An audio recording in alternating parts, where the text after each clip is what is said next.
వీళ్ళ వ్యవహారాలు వీళ్ళ దొంగ వైఖరి మొత్తం ఆ రోజు ప్రెస్ మీట్ మొదలుకు వచ్చేసి ఏడుస్తూ చెప్పింది, విలిపిస్తూ నేను ఈ విధంగా చేశాను.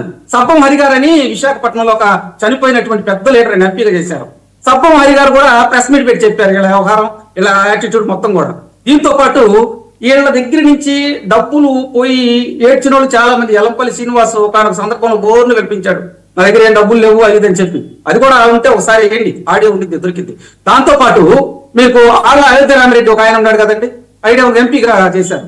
ఆయన కూడా చాలా సందర్భాల్లో నా దగ్గర ఏం లేవండి, నాకేసారు వీళ్ళు, నేను ఎంపీగా చేయలేని చెప్పి చేతులు ఎత్తేసారు. తర్వాత పేద మస్తానరావు గారిని అడగండి, ఆయనకి రాజ్యసభ ఇచ్చినప్పుడు ఆయన కూడా ఎంత ఇచ్చారు ఏందనేది. ఇట్లా చెప్పుకుంటా పోతే నేను 100 మంది గురించి చెబుతా. ఏమండి, ఎలక్షన్స్ లో ఏ పార్టీ అయినా కానీ నువ్వు ఎంత ఖర్చు పెట్టుకుంటావు అని అడుగుతారు. ఇది ఓపెన్ గా బహిరంగ రహస్యం అండి. ఇప్పుడు నేనేమంటానంటే, ఒక ఎంపీ ఇచ్చారండి, ఎవరు మీకు తెలిసే ఉండింది, నందిగాం సురేష్ గారికి. మరి బాపట్లలో డబ్బులు ఎట్లా ఖర్చు పెట్టారండి, ఎవరి దగ్గర నుంచి దొబ్బారు, అది కూడా మాట్లాడుకోవాలి కదా. ఏమి లేకుండా ఎలక్షన్ లో పోటీ చేస్తారా? తర్వాత మాకు ప్రతిపక్ష హోదా పోవటానికి కోసం మరి గుంటూరులో ఒక ఎమ్మెల్యే గారు ఉంటారు, గుంటూరు 2కి అప్పుడు ఎమ్మెల్యే, మీ అందరికి తెలిసే ఉండింది ఎమ్మెల్యే. మరి ఆయనకు 30 కోట్లు ఇచ్చి ఏ విధంగా తీసుకుంటారండి?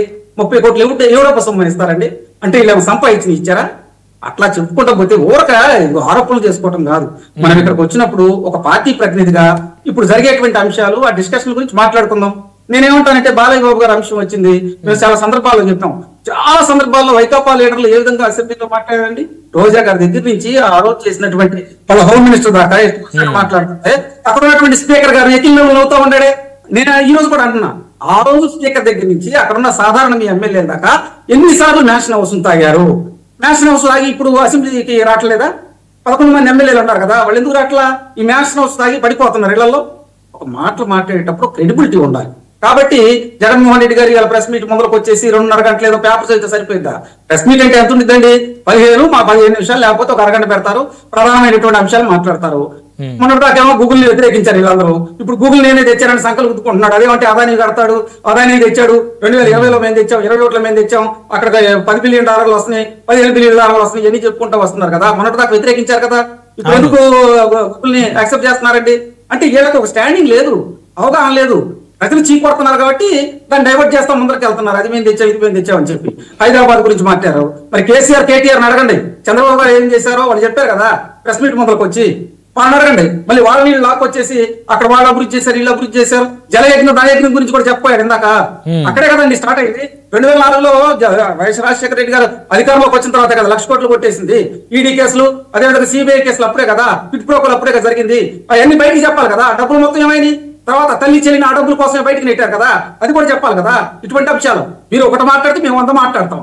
కాబట్టి రాజకీయాల్లో ఉండేటప్పుడు ఒక పరిణితి చెందినటువంటి విధానంతో మాట్లాడుతూ ముందుకెళ్ళాలండి. సమస్యలు ఏదైనా వచ్చినప్పుడు ఆ సమస్యని పరిష్కరించే విధంగా చేయాలి. ఇప్పుడు ఇందాక తాటి నారాయణ ఉన్నాడండి, నేను జరిగింది నారాయణరావు ఒక అమ్మాయిని తీసుకెళ్లి అటెంప్ట్ చేసి ఇష్యూ చేశాడు. సభ్య సమాజం అటువంటి ఏదో ఎవరిని యాక్సెప్ట్ చేయదండి. పైపెచ్చు కొంతమంది ఎవరు మాట్లాడుతున్నారు, అతను తెలుగుదేశం పార్టీ లీడర్, ఇంకో లీడర్ని ఎవడైతే ఉండే లఫుట్ కాడు తప్పు చేసినప్పుడు వాడిని శిక్షించాలి. కానీ వైకాపా పార్టీలో అండి 2019లో దాచేపల్లిలో ఒక చిన్న 6 ఏళ్ల అమ్మాయి మైనార్టీ బాలిక మీద అత్యాచారం చేశారు సార్. చేస్తే అతని పేరు నరేందర్ రెడ్డి.